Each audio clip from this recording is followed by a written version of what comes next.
Hello there my music lovers, I'm Josh from Audiophile-Heaven and today we'll have a look at iBasso SR2, a $570 headphone, a dynamic headphone this time around, no planar magnetics, and this is going to be just awesome, but more in the video.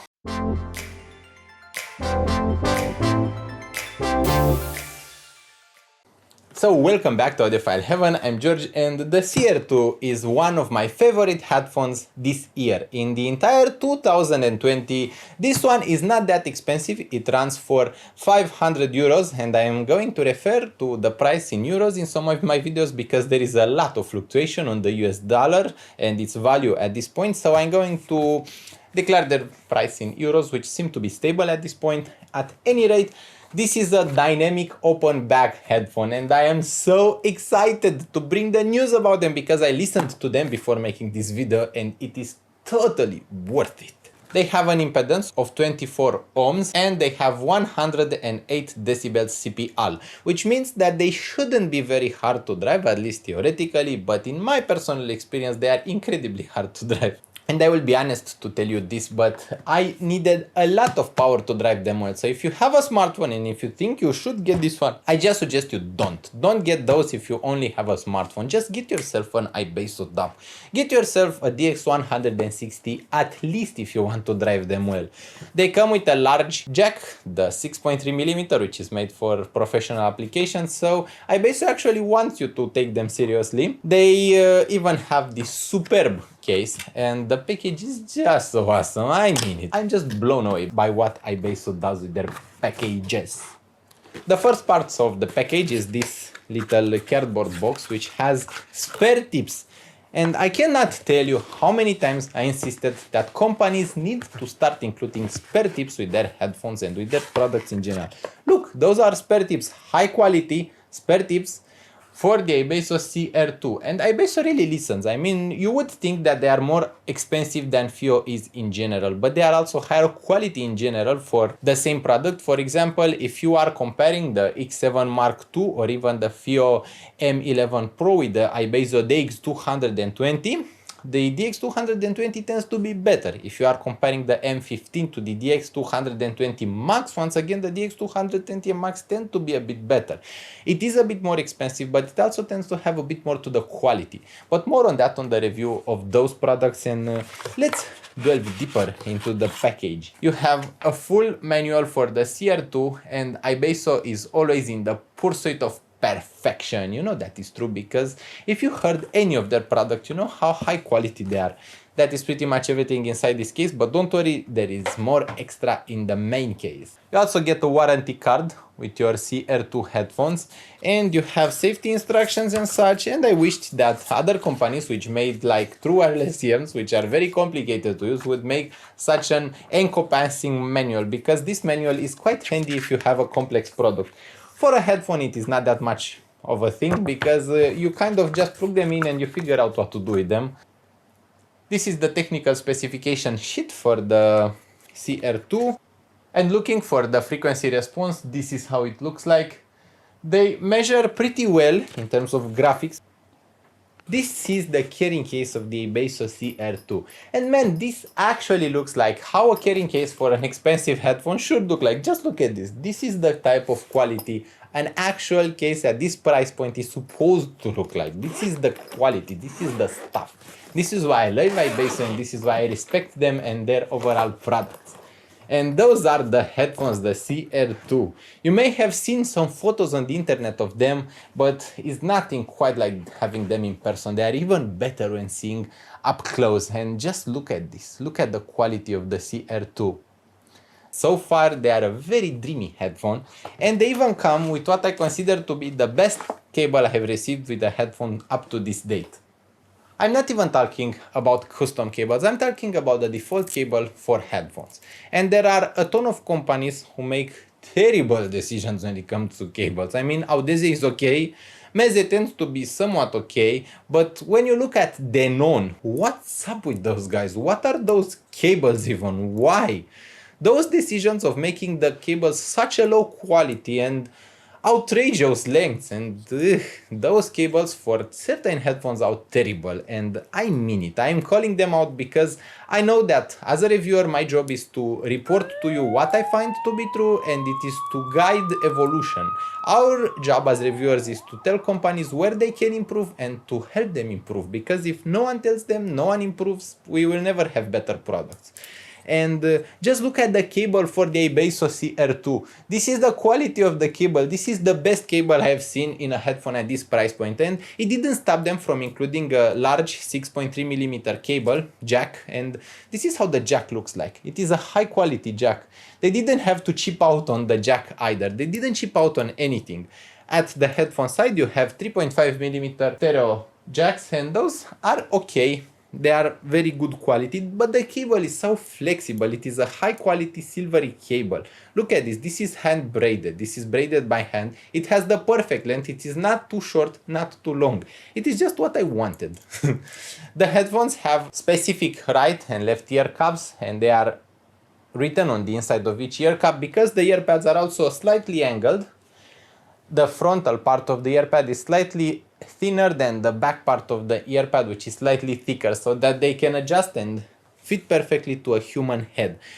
Now, iBasso said that these headphones are going to be open back, and that may be true, but they are not the most open back headphones I have heard, and they leak very little. I am impressed. I just tested the Audeze LCD2C, and man, I have to tell you this. The Audeze LCD2 leaked like a little speaker. They were like turning your Bluetooth speaker to maximum. The Audeze LCD2 really leaked a lot. And the main reason I'm comparing the SR2 with the Audeze LCD2 Classic is because someone may have to make this decision. And many people will have to make this decision. And I'm saying this from the start, go for the SR2. It is lighter, it is much more comfortable. When it comes to the aesthetic of the SR2, they are just beautiful. I mean, every single aspect of them is beautiful, except for the minor issue of the headphone adjusting mechanism. This mechanism where you lower this headband actually should work pretty well, but it is not very hard to adjust it. So after adjusting it, they sit very comfortably on your head, but it will slide if you pull on them, which means that if you walk, if you move a lot, they're going to slide to the maximum size. This can be solved actually by doing something like inserting a small piece of paper here, and it is a very easy solution, but it is something to take into account. Now the headphones, those beautiful headphones, are what made me fall in love with music last night. Right before doing this video, I took hours to listen to them, and I am blown away. They have a beautiful overall balanced sound. They are not particularly V-shaped because the mids are not very recessed. The bass is extremely deep, and I mean it, it is very impactful. It just hits me. The bass can have the amount of a true sub-bass monster, but at the same time it has the speed to deliver that bass. It is extremely quick, which I really love. I love this type of very quick but very forceful bass. They have a good amount of substance. They are not a thin sounding headphone. They have a beautiful mid-range with a musicality that is very hard to match. The Hifiman Aria tends to have a more spacious sound though. The iBasso SR2 tends to be average sized in terms of overall soundstage. They are not the most expensive, but they are average sized. And I've tested them with quite a few sources, even iBasso dApps, and I came to the conclusion that if you want a very wide soundstage, they are not going to cut it for you, but they are larger than the Audeze LCD2C, they are larger than the Sennheiser HD660S, they are just large in terms of soundstage. They are pretty large, but they are not quite as large as Cross Zone CZ1 or as Sennheiser HD800S, and there are larger headphones out there if you really care about the soundstage width, but the depth and the width are pretty much equal for the SR2, so they have a very well layered sound. You have a lot of layers with a lot of detail, and the resolution is just outstanding. It really hits you when you first hear them. Whoa! You just, whoa, what is this? Where this does come from? This is how detailed they are, and I'm not even joking. They are a detail monster, and I love them because they are still musical. Despite having a ton of detail, you can hear every single word in a rap song, for example. I used to have this trouble, especially when listening to artists like Stromae, which sings in French.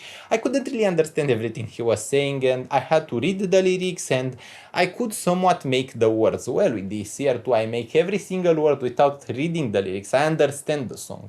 And this happened to me with a lot of my music. They really render every single part of the music. The actual sonic performance is quite balanced, at least to my ears. They sound pretty natural. They don't have a particular coloration. They are slightly warm and slightly sparkly in the treble, but they are not harsh. The treble is not fatiguing, to me at least, and I listen to a lot of rock, a lot of metal, so I listen to that energetic music, and the treble is not fatiguing to me. But you should know this, and you should keep in mind the fact that if you are very sensitive to treble fatigue, there are smoother headphones out there like the SRII AD0. The SR2 tends to be an okay headphone in terms of fatigue and harshness. Now, this headphone is a dynamic headphone, and it is pretty hard to drive.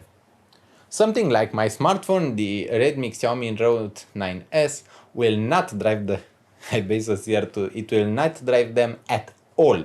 They will sound very quiet, very loose, the sound will not have detail, so you need way more power, control and refinement for the SR2. Do not drive them out of a smartphone.